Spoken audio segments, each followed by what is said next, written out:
আমার নবী বারবার চেষ্টা করবে, বলি ইয়া রাসূলুল্লাহ আপনাকে কোথায় পাবো কিয়ামতের মাঠে? নবীজি বলছেন ইনদাল কিতাব আও ইনদাল হিসাব আও ইনদাস সিরাত। আমি কিছুক্ষণ কিতাবের দিকে দৌড়াদৌড়ি করব, কিছুক্ষণ হিসাবের দিকে দৌড়াদৌড়ি করব, কিছুক্ষণ সিরাতের দিকে দৌড়াদৌড়ি করব। একবার চাইবো যে আল্লাহ আমার উম্মতের হিসাবের খাতা খুলিয়েন না। আল্লাহ তারা লজ্জা পাবে, আমার উম্মত লজ্জিত হয়ে যাবে এই কিতাব খুললে। আমার উম্মত কিভাবে মুখ দেখাবে?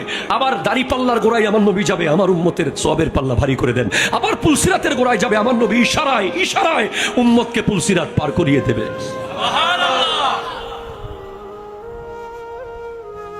আমার নবী বলেছেন ইন্নাল জান্নাতা হুররিমাত আলাল আমবিয়ায়ে কুল্লুহুম হাত্তা আদখুলাহা।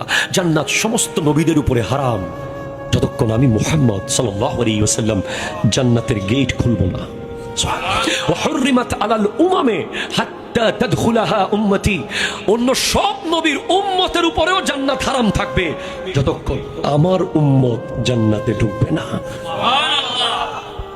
এবার আপনি যুবক আমাকে বলেন, যেই নবী এত কিছু করছে আপনার জন্য, আপনি যে নামাজটা পড়লেন না আজকে ফজরের, আপনি যে আজকে জোহরের টাইমে মসজিদে গেলেন না, যাচ্ছেন না অনেক দিন ধরে, আল্লাহ যদি কিয়ামতের মাঠে নবীকে বলে আপনি না মেরাজের রাতে বলেছিলেন আপনার উম্মত আমাকে দেখতে চায়,